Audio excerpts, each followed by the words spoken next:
In 1861, nestled in a quaint American village, four sisters gathered in their cozy home. Meg, the eldest, was poised and responsible. Jo, the second, was spirited and tomboyish. Amy, the third, was artistic and vain. And Beth, the youngest, was gentle and shy. That night, excitement buzzed as Meg and Jo prepared for a dance party at Meg's friend's house. As Jo clumsily styled Meg's hair, a small mishap occurred. She accidentally singed a lock of Meg's hair. Thankfully, the damage was minor, and the sisters laughed it off. It was Jo's first party, and Meg took it upon herself to coach her on proper etiquette. No fast talking, no flirting, and certainly no excessive praise for the boys. At the party, Jo felt out of place watching her graceful sister dance with ease. Unlike Meg, Jo was awkward and introverted, preferring solitude over socializing. Growing bored, Jo wandered off in search of a quiet corner to escape the lively crowd. As Jo sought a quiet corner at the party, she unexpectedly met a boy named Laurie. Laurie, it turned out, was the son of a wealthy family living right across from Jo's house. The two struck up a conversation, sharing their stories. Jo spoke of her father, who was away at war, while Laurie revealed that he lived with his grandfather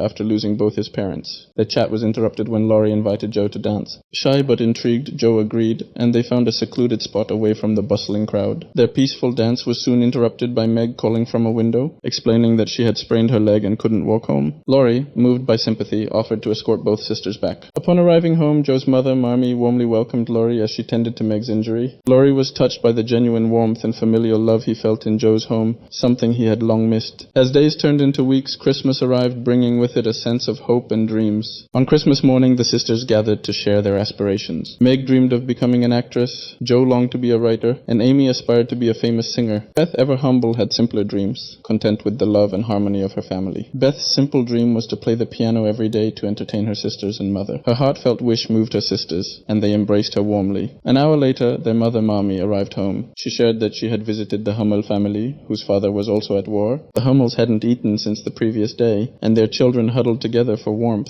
Marmee expressed her desire to give them some blankets and food. The four sisters, filled with compassion, readily agreed. Across the road, Laurie watched from his window as the sisters carried baskets of food. He understood their intention to help those in need. When the sisters returned home, they were astonished to find their table laden with food. Their maid explained that Laurie and his grandfather had brought the provisions. Amid the joy, Marmee produced a letter from their father. The sisters gathered around to listen, and despite their father's absence, this Christmas felt like the happiest one ever. The next day, Jo visited her aunt, a wealthy and frugal spinster who cared deeply for her nieces. Jo's aunt wanted to teach her the manners of a noble woman, hoping Jo would marry a rich husband someday. Despite her aunt's efforts, Jo had little interest in marriage. She visited her aunt weekly, learning the ways of high society, but her heart remained set on her own dreams and aspirations. Jo admired her aunt's independence and aspired to live a self-sufficient life, achieving everything on her own. Her aunt in turn planned to leave her wealth to Jo. One evening, Jo and Meg were invited to a play with Laurie and his tutor, John. As they prepared, Amy begged to join them, eager to see Laurie, whom she had adored since he escorted her sisters home. Unfortunately, there weren't enough tickets, so Amy had to stay behind. At the theater, John couldn't take his eyes off Meg. The four enjoyed their evening, but upon returning home, Jo discovered her handwritten novel was missing. Suspecting Amy, Jo confronted her, only to learn that Amy had burned the novel out of jealousy. Furious, Jo lashed out at her sister, but Marmee intervened, calming the situation. Though Marmee urged Amy to apologize, Jo wasn't ready to forgive. The next morning, Jo remained distant from Amy during breakfast. Laurie arrived and invited Jo for a walk. Feeling guilty, Amy asked Meg for advice on how to make amends. Meg suggested Amy follow Jo but remained silent until Jo smiled. Amy chased after Jo, but while crossing a frozen lake, the ice gave way, and Amy plunged into the freezing water. Jo and Laurie quickly rescued her and brought her home safely. That night, Jo confided in her mother about her struggle with anger. Marmee listened patiently, offering comfort and guidance. Jo realized the importance of forgiveness and family, and slowly Jo's mother, Marmee, shared a heartfelt confession with her daughter. Despite her calm demeanor, she too had struggled with anger in her youth. She assured Jo that with effort she could learn to control her temper. Months passed and Jo and Amy reconciled. One sunny afternoon, Laurie invited Jo and her family to the beach, along with John and his friend Fred. Meg and John's bond grew stronger, and Jo and Laurie became closer, with Jo even giving Laurie a special nickname. Amy, no longer jealous, secretly painted Laurie from afar. The next day, while Marmee was at work, she received alarming news. Her husband, recently returned from the battlefield, was hospitalized. In a flurry of activity, the four sisters, Laurie and his grandfather, helped Marmee prepare to leave for the hospital. Before she left, Jo handed her mother a significant sum of money. When Marmee asked where it came from, Jo revealed she had sold her hair to a salon, removing her hat to show her sacrifice. Marmee was deeply moved by her daughter's selflessness. 3 days passed without word from Marmee. That morning, Beth suggested visiting the Hummel family, who must be starving without Marmee's help. Her sisters, preoccupied with their own concerns, didn't listen. Determined, Beth set off alone to the Hummel family's house. Her quiet bravery and compassion shone through, reminding her sisters of the importance of kindness and family. This act of courage would soon bring them all closer together, reinforcing the bonds of love and support that held their family strong. She began to mend her relationship with Amy. The sisters' bond grew stronger, and they learned valuable lessons about love,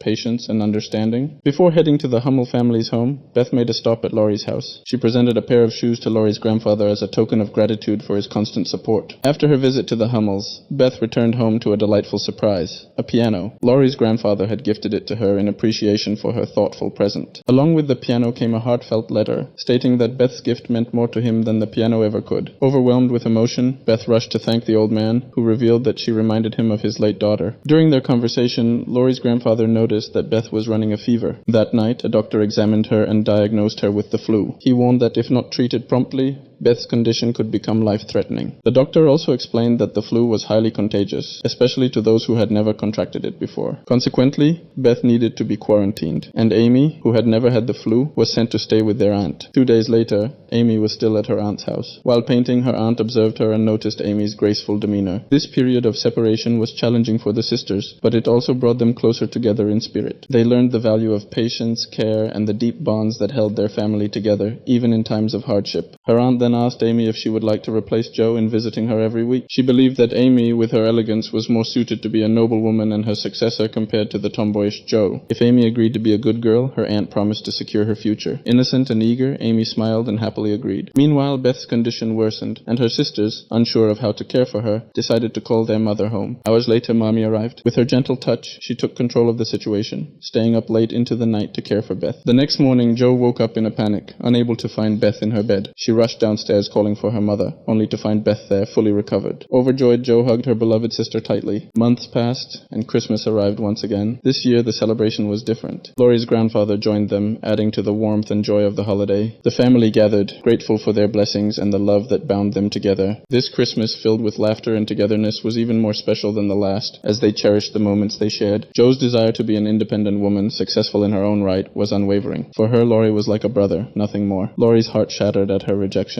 Before leaving, he told Jo that no matter how hard she tried to avoid it, love would find her. "It is not humans who reach for love, but love itself that chooses where to stay," he said, departing with a heavy heart. 7 years later, Jo had grown and moved to New York City. She hadn't seen Laurie since that fateful day. Determined to make her mark, Jo sought to publish her script with a major New York publishing company. However, the era's lack of women's emancipation made it difficult for her to find work. Desperate, Jo claimed the script was written by a male friend. The editor, intrigued by the story, agreed to publish it, on one condition. He wanted to change the tragic ending to a happy one, believing it would sell better. Jo faced a dilemma. She had poured her heart into her work, and altering the ending felt like a betrayal of her vision. Yet, she also knew that getting published was a crucial step toward her dreams. This moment tested Jo's resolve and creativity, pushing her to find a balance between staying true to herself and navigating the constraints of her time. Her journey in New York was just beginning, filled with challenges and triumphs that would shape her into the woman she aspired to be. Reluctantly, Jo allowed her writing to be altered for the sake of money. Returning to her boarding house, she sat by the fireplace, engrossed in crafting a new story. So focused was she that she didn't notice her dress catching fire. Thankfully, Friedrich, a young lecturer living in the same house, warned her just in time. Shortly after, their landlord informed Jo that her students were waiting for her upstairs. Besides writing, Jo worked as a private tutor to make ends meet. Before she left, Friedrich asked why she worked so hard when most women her age preferred to marry. Jo casually replied that she had no interest in marriage. Her true passion was becoming a famous writer. Friedrich was impressed by her determination. That night, Jo spotted Friedrich at the theater and, eager to talk, followed him to a nearby bar. There, she was invited to dance with the other patrons, including Friedrich. The dance brought back memories of her time with Laurie, filling her with a bittersweet joy. The next evening, Friedrich secretly sent Jo a book and a letter. In his letter, he expressed his curiosity about her writings and his desire to read them once she finished. This gesture touched Jo deeply, sparking a new connection between them. As she continued to pursue her dreams, Jo found herself inspired by Friedrich's support and encouragement. Realizing that sometimes the most unexpected friendships could lead to the most profound impacts on one's life. The letter from Friedrich filled Jo with joy and determination. She resolved to finish her work that very night. After a sleepless night of writing, Jo finally completed her manuscript. Eager to share it, she rushed to Friedrich, confident he would appreciate her efforts. However, Friedrich's critique was harsh and thorough, leaving Jo irritated and defensive. In a burst of anger, she accused him of not understanding her work and pointed out that he had never written anything himself. Frustrated, Jo stormed out. Meanwhile, in Paris, Amy was enjoying a leisurely stroll with her aunt in a horse-drawn carriage. She had blossomed into a beautiful young woman and was courting Fred, Laurie's friend. Amy mentioned receiving a letter from her mother that morning, informing her of Beth's severe illness. Her aunt, rather than showing concern, dismissed the need for Amy to return home, assuring her that her sisters would take care of Beth. As they rode through the city, Amy spotted Laurie and ran to embrace him, thrilled to see him after so many years. Before parting, she gave Laurie her address, inviting him to visit. A few days later, Jo received a similar letter from Mommy about Beth's condition. Unlike Amy, Jo didn't hesitate. She immediately packed her things and returned home to be with her sister. This urgency highlighted the deep bond between the sisters, as Jo's love and concern for Beth outweighed any other commitments. The family's unity and resilience shone through even in the face of adversity, as they rallied together to support one another. When Jo saw that the whole family had gathered except Amy, she was annoyed and grumbled all day. Her mother reassured her that Amy might have important matters to attend to, and mentioned that Amy had recently met Laurie. Mommy suggested that they might return home once their business was finished. After taking off her jacket, Jo rushed to check on Beth's condition. While deeply worried about her sister,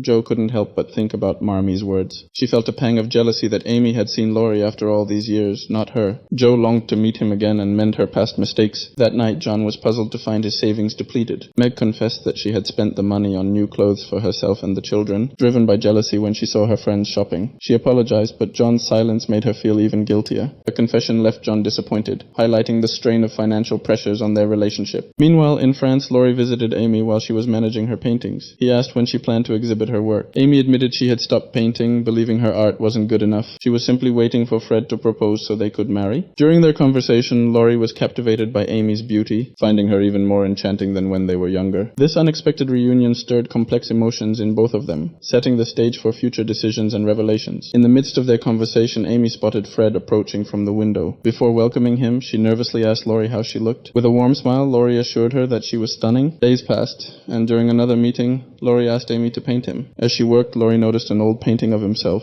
Amy explained that she had painted it during their beach vacation 7 years ago. Realizing that Amy had harbored feelings for him all this time, Laurie impulsively proposed, urging her to leave Fred if she still loved him. Amy, overwhelmed with emotion, burst into tears. She knew Laurie was seeking solace after Jo's rejection and felt like a second choice. Heartbroken, she left Laurie alone. The next day, Amy's aunt informed her that Laurie had come to say goodbye, as he planned to move to London permanently. Though Amy still had feelings for Laurie, she couldn't bear to hurt Fred. Torn by her dilemma, Amy finally made a decision. When Fred proposed that afternoon, she refused, shocking her aunt. Meanwhile, Jo took Beth to the beach, where she confided that she planned to stop writing to care for her. Beth, however, disagreed. She insisted that Jo should continue writing if it made her happy. Inspired by Beth's words, Jo resolved to write the best novel she had ever created. This determination marked a new chapter in Jo's life, driven by love, resilience, and the unwavering support of her family. As the sisters navigated their challenges, they grew stronger, their bonds deepening with each passing day. The next day, while Jo was caring for Beth, she noticed Meg and John talking outside their house. Initially, Meg feared John would scold her again for buying new clothes, but instead, John apologized and promised to find extra money so Meg could have nice things. Moved by his words, Meg assured him that he didn't need to find a new job. She should be more grateful for what they had. From inside, Jo watched, touched by their reconciliation. However, her joy was short-lived as Beth suddenly had a seizure, her condition far worse than before. That night, Jo slept beside Beth, holding her hand and urging her to stay strong. The next morning, Jo panicked when she couldn't find Beth in her bed. She rushed downstairs to the kitchen, only to find her mother crying. Beth had passed away. After the funeral, Jo began packing her things. Mommy joined her, and they had a long conversation about Jo's dreams of becoming a famous writer. Jo, however, seemed disinterested, confessing that she had been alone for too long and might need someone to lean on. She admitted that if Laurie proposed to her now, she would accept. This poignant moment marked a turning point for Jo. She realized the depth of her loneliness and the importance of companionship. As she navigated her grief and dreams, Jo's journey continued, shaped by the love and loss she experienced. Her story, filled with resilience and hope, resonated deeply, reminding us all of the strength found in family and the courage to pursue our dreams no matter the obstacles. The only thing Jo needed was to feel loved. She didn't even care if she could love the man or not. Marmee gently reminded her that life had so much more to offer and that it would be much happier if she could also love the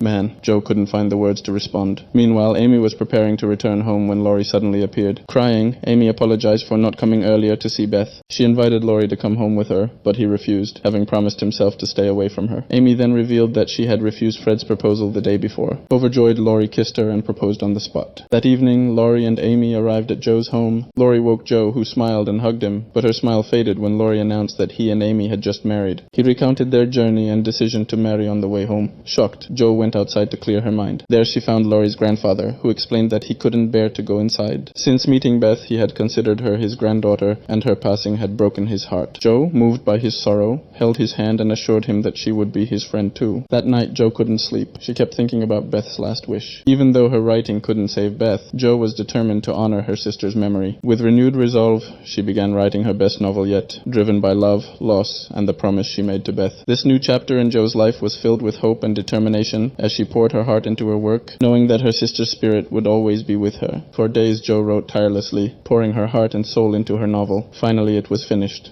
With confidence, she sent it to the publisher, proudly signing her name. She believed that despite being a woman, she could achieve greatness. The next morning, while having breakfast, Joe's parents told her someone was waiting to see her. To her delight, it was Friedrich. They spent the day together with the family, enjoying each other's company. As Friedrich prepared to leave, he apologized for his harsh critique of Joe's writing, explaining that he only wanted to motivate her to improve. Joe smiled, saying she no longer cared about the past. She was just happy to see him again. After Friedrich left, her family noticed the look in Joe's eyes and urged her to express her feelings. Meg and Amy even took her to the station to catch him. At the station, Joe confessed her love for Friedrich. To her joy, he felt the same, and they shared a romantic kiss. Years later, their aunt passed away, leaving all her wealth to Joe. Amy, far from being jealous, was genuinely happy for her sister. Joe used the inheritance to turn her aunt's grand house into a school, fulfilling her dreams and honoring her family's legacy. This new chapter in Joe's life was filled with love, success, and the joy of giving back, making her journey truly remarkable. All the family helped run the school, including Friedrich. Meanwhile, Joe's novel, dedicated to her late sister Beth, was being printed. Titled Little Women, it told the story of their family's journey. The school thrived, and Joe's literary career blossomed. Her book, filled with heartfelt stories, resonated with readers everywhere. Joe's dream of becoming a renowned writer came true, honoring Beth's memory and the strength of their family.